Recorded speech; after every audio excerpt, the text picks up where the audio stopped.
या बातमीपत्राचे प्रायोजक आहेत सम्राट वर्मा ग्रुपचे hotel Verma palace, pure veg multi cuisine restaurant, luxuries AC room, banquet hall, open terrace restaurant. ठिकाण हॉटेल वर्मा पॅलेस, नगर मनमाड महामार्ग, उपजिल्हा रुग्णालय शेजारी, येवला. येवला शहर आणि नगर मनमाड महामार्ग पुन्हा वाहतुकीची कोंडी वाढली आहे.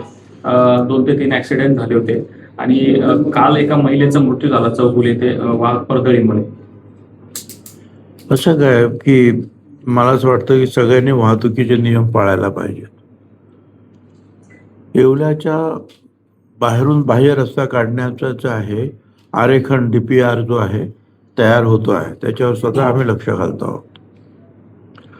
लवकरच ते काम सुरू होईल, परंतु त्याला मोठं काम आहे, उशीर हा लागेलच.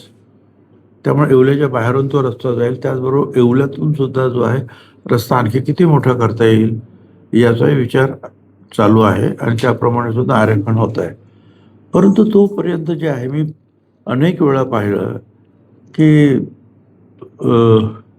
सिग्नल बंद आहेत, ज्यांचा सिग्नल चालू आहे त्याच 4 चाकी गाडी चालू आहे आणि मध्येच आपले मोटरसायकलवाले सुद्धा आपले घुसून सिग्नल तोडता आहेत.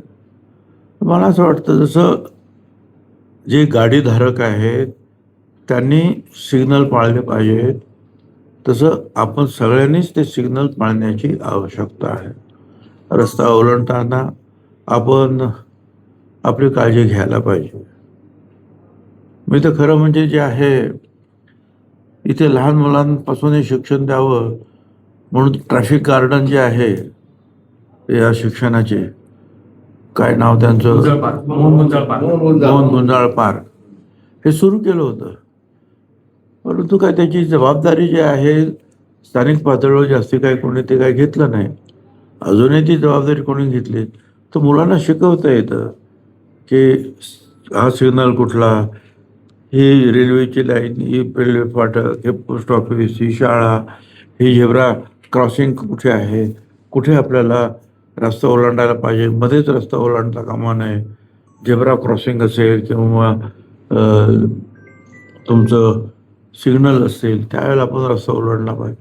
या सगळ्या गोष्टी शिकवण्यासाठी खरं म्हणजे आम्ही ते केलं आणि मी अनेकांना सांगितलं की कोणीतरी याची जबाबदारी घ्या. दुर्दैवाने काही ते अजून तरी काही झालेलं नाही. साहेब, येवला हा रस्ता आता पूर्णत्वाकडे जातोय. पिंपळस ते येवला रस्ता पूर्णत्वाकडे जातोय. वाहतूक आता कुंभमेळ्याच्या पार्श्वभूमीवर हा रस्ता नेमकी केव्हा पूर्ण होईल आणि याचं उद्घाटन केव्हा होईल? हा साधारणपणे जे आहे ऑक्टोबरमध्ये पूर्ण होईल. तर थोडंसं उशीर यासाठी लागला कारण त्यांनी जे डिवायडर टाकलेले आहेत, तर मी त्यांची मीटिंग घेऊन आणि चीफ इंजिनियर यांना पाठवून ते रस्त्याच्या मध्ये डिवायडर आहे ते थोडेसे आणखीन मजबूत, थोडेसे उंच असे असावेत असा मी आग्रह धरला. त्यामुळे त्याचं सॅम्पलिंग तयार होत आहे. आता त्यांनी जे काही डिवायडर लावलं त्याचं सुद्धा 1 किलोमीटर सॅम्पल जो आहे त्यांनी तयार करून ठेवलेला आहे. त्याच्यापेक्षा आणखी तो मजबूत असावं असं मी त्यांना सुचवलं, त्याप्रमाणे ते काम करत आहेत. मध्ये असं छापून आलंय की मोदींनी फडणवीस यांना केंद्रात जबाबदारी घेण्यास सुचवलंय, तसेच दिल्लीत फडणवीसांची गरज आहे आणि महाराष्ट्रात जर मुख्यमंत्री नेमायचा असेल पुढचा तर तो फडणवीसांच्याच पसंतीचा नेमला जाईल असं लिहिलं गेलेलं आहे. तसंच मोदी शहा यांच्यामध्ये देखील सुप्त संघर्ष सुरू आहे असं सामनामध्ये लिहिलं गेलं. अगं सामनामध्ये काय लिहिलेलं आहे, लोकमतमध्ये काय लिहिलं आहे, दिव्य मराठीमध्ये काय लिहिलं आहे, प्रत्येक सकाळमध्ये काय आहे. आता प्रत्येकजण आपापल्या बातम्या ज्या आहेत देत असतो. त्याच्यावर विश्वास ठेवून सगळ्याच गोष्टींवर मला कसा विश्वास ठेवता येईल आणि त्याला मी उत्तर देत बसायचं योग्य नाही ना. ते भूमिका ठरलेली नसताना संजय शिरसाट असतील, बच्चू कडू यांनी ना पिक्केंची भेट घेतली. यावर उपमुख्यमंत्री एकनाथ शिंदेने त्यांना झापलंय. मला कल्पना त्यांनी झापलं की नाही ते, परंतु तो त्यांना योग्य वाटलं असेल